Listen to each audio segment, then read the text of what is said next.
Okay, let's jump right into this incredibly ambitious explainer. Today, we're unpacking a highly dense, brand new paper from R. Dumont and the Phoenix/Cerebrum collaboration. And let me tell you, what we're looking at is a framework that actually claims to solve one of the absolute hardest, most stubborn problems in all of theoretical physics. To hook you right away, we aren't just talking about your everyday math here. We're looking at a proposed solution to a Clay Mathematics Institute Millennium Prize problem. You know, a puzzle so notoriously difficult, so deeply baked into the foundational math of quantum mechanics, that solving it mathematically literally guarantees you a cool $1 million. So here's our roadmap for this explainer. First, the $1 million mystery. Then, a universe of superfluid. Next, the jamming transition, followed by 8 zones, 8 gluons. Then we'll get into calculating the mass gap, and finally, testing the theory. All right, let's hit section 1, the $1 million mystery, specifically the Yang-Mills mass gap. The Millennium Prize Challenge basically demands a few very specific, very difficult things from physicists. First off, you've got to rigorously construct a quantum field theory for the strong force, the SU3 gauge group.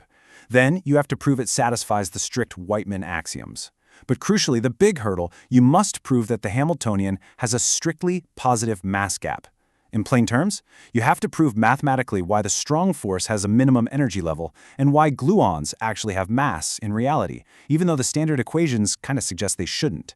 This paper attempts to clear that incredibly high bar, not by just tweaking old math, but by building a non-perturbative, confining theory from absolute scratch. Moving right along to section 2. A universe of superfluids, and how they're redefining the vacuum. Now, what is really fascinating about this paper is how it fundamentally redefines the very emptiness of space. The authors introduce some heavy jargon, calling it the SDMT substrate. They're basically proposing that the vacuum of space isn't just an empty void waiting to be filled with matter. Instead, the vacuum itself is a highly complex continuous fluid. Specifically, they call it a thixotropic superfluid hydrogen plenum. I know, that's a mouthful. But thixotropic is the key word here. It just means a fluid whose viscosity diverges, or spikes toward infinity at a critical shear rate. And according to this framework, this fluid fills the cosmos in a topologically confined 39-layer fractal network. Honestly, this is a massive paradigm shift. Think about it. We're trading the standard model's invisible, abstract mathematical fields for a tangible, physical fluid that actually obeys complex laws of hydrodynamics.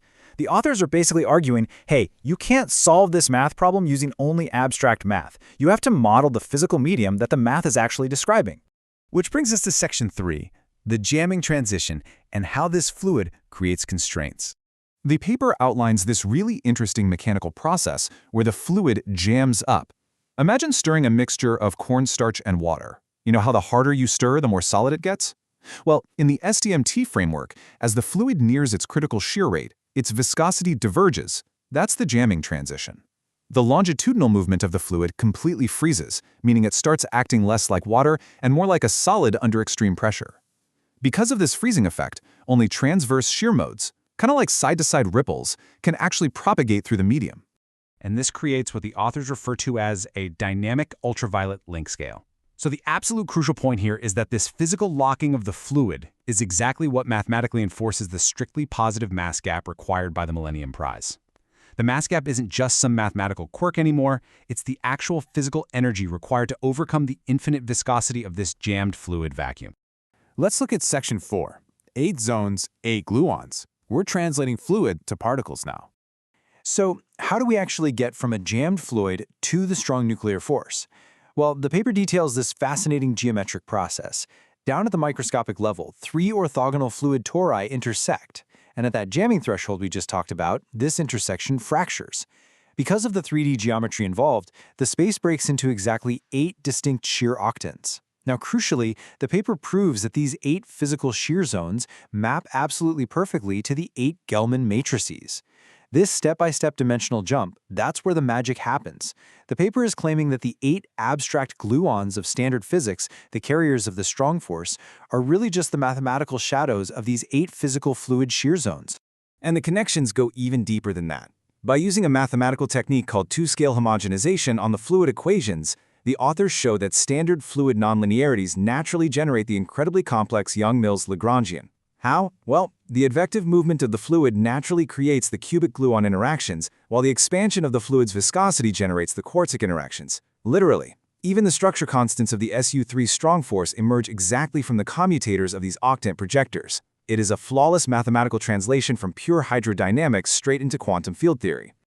Okay, Section 5. Calculating the mass gap, where we tie the math back to reality. Unlike traditional theories that really struggle to pin down exact provable numbers for the mass gap, this SDMT framework comes right out and explicitly calculates the mass gap at exactly 13.6 electron volts. This is a huge departure from standard perturbative methods that always have to rely on rough approximations.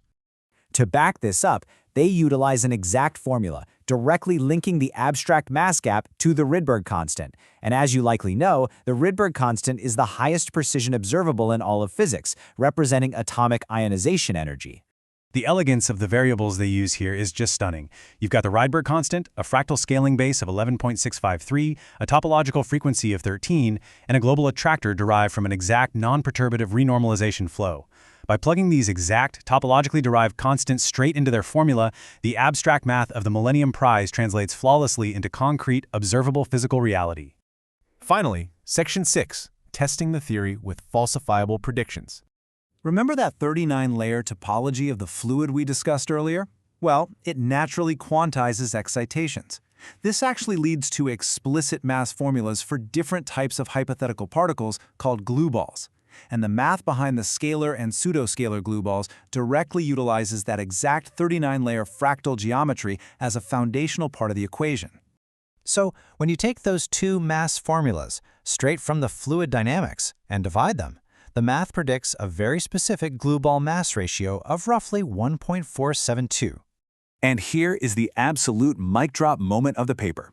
Their fluid dynamics prediction of 1.472 falls exactly within the established margins of supercomputer lattice QCD simulations. Those simulations currently sit at 1.47 plus or minus 0.05. The authors didn't tweak the math to fit the result. The natural geometry of the fluid simply produced the exact ratio that standard physics has spent decades trying to simulate. So, to summarize what we've covered in today's explainer, this incredibly ambitious paper proposes that by treating the universe as a complex 39-layer fluid, the seemingly impossible math of the Millennium Prize naturally solves itself. The physical jamming of the fluid creates the mass gap, the fracturing of the fluid creates the 8 gluons, and the calculations derived from this physical model perfectly match our absolute highest precision constants and computer simulations. It really leaves us with a fascinating thought to chew on. If this radical fluid paradigm is actually correct, and the abstract math of the strong force is just the shadow of physical hydrodynamics, what other great mysteries of the cosmos, from dark matter to quantum entanglement, might suddenly make perfect, physical sense if we just apply the right fluid mechanics?